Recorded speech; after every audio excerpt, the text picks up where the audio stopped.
I used to wake up feeling anxious, overwhelmed, not relaxed in any sort of way until I started doing these 5 things. We're going to discuss 5 things that I do on a daily basis to help me get closer to God, feel more grounded, and feel less overwhelmed. If you are new here, my name is Jazzy Nicole, and right here on YouTube, I do faith-based content. If you have been around for a while, good evening, good morning, good afternoon. It's such a pleasure to have you here. Now let's get into the topic. I'm going to walk you through 5 powerful yet practical habits that have helped me grow spiritually, mentally, and then there's a bonus one that really transformed the way that I hear from God. Whether you're new in your faith or you're looking to reconnect, this video is for you. Habit number 1, speak to God first thing in the morning before you grab your phone, baby.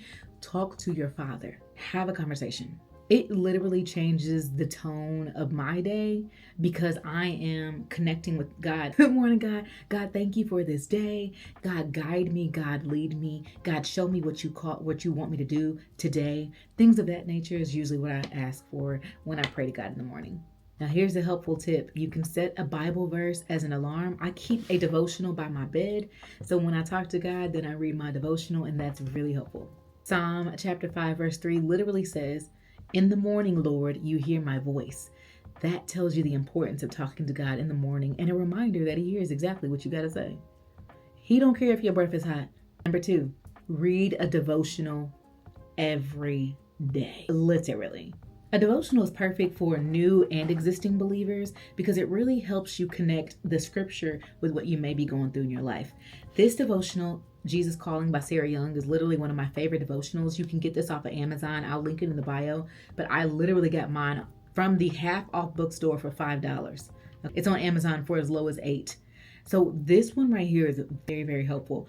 You can also look at devotional apps that are free, such as the YouVersion Bible app. That's a really good one, but this one is my favorite one. Number 3, when you pray, ask God to lead you. This is important because we want God to lead our footsteps. So why not be specific and ask that in prayer? It is surrendering your day to God. And for me, that's really important because I have a habit of automatically trying to control something, even my to-do list. But sometimes we can get so stuck into our to-do list when God is actually calling us to do something else or to hold off for that for a couple of hours or tomorrow or next week. You get the gist. So really asking God to lead your day is strategic. It is spiritually connecting to your Father, and it is allowing him to lead. Even if it's 2 minutes in the car before you head into work, having that conversation, God, please lead my day. Please guide my footsteps, Lord God. Even having that conversation is important. And then listen. Habit number 4 is reading my word every single day. You guys know I do Bible studies right here on YouTube, usually Monday through Friday. We just finished the book of Acts. But even when I'm not reading my Bible studies online, I am spending time reading God's word, whether that's through the devotional or intimate time with God. I'm reading the word. My favorite quote is, when we pray, we talk to God, but when we read his word, he talks to us. Reading your word is so important because how can you get to know someone and be in a relationship with someone that you're not speaking to? God is speaking to us through his word.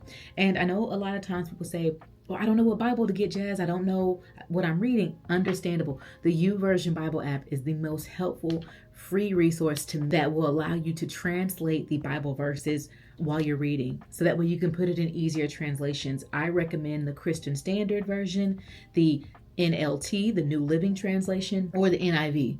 These are really good versions to start off. Now, if you're wondering what books of the Bible to start reading, I personally recommend Genesis, and then Exodus, and then the Gospels. Why do I recommend this? Because Genesis tells you how it all started. So you get a good framework of what it was like at first, when it started, how God created the world, all the things. Exodus talks about when the Israelites were pulled out of Egypt, and there's a lot of things that they go through during those times. And you learn a lot about the prophet Moses, and you learn a lot about what it was prophesied about the Messiah. Then, when you go into the Gospels, you're looking at Matthew, Mark, Luke, and John. This is where you are seeing Jesus' ministry. You are seeing John the Baptist. You're learning so much. There's so much there. Once you finish those, definitely explore the book of Proverbs, which is a book all about godly wisdom and is very powerful. My recommendation, just to make it easier for you, is start by reading 1 chapter a day. Pick a book, Read one chapter of that book a day. If you get more into it, great. But one chapter a day really helps you develop a hunger for the Word of God, and it helps you not have too much in your mind. You want to be able to take a moment and digest. Before you read, though, be sure that you are praying before you read your word. Habit number 5 is a midday check-in with God.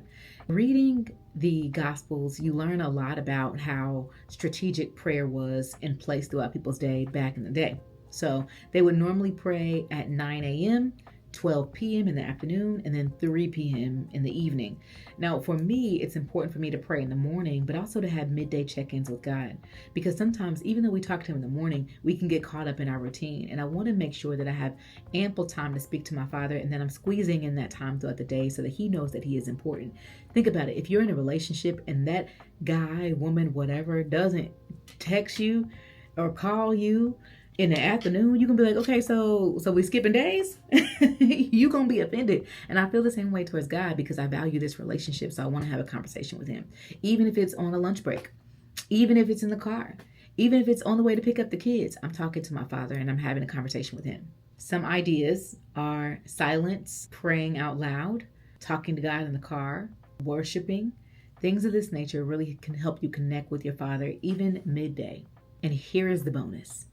Journaling to God is so powerful. When I do my journal every day, I journal as if I'm talking to God.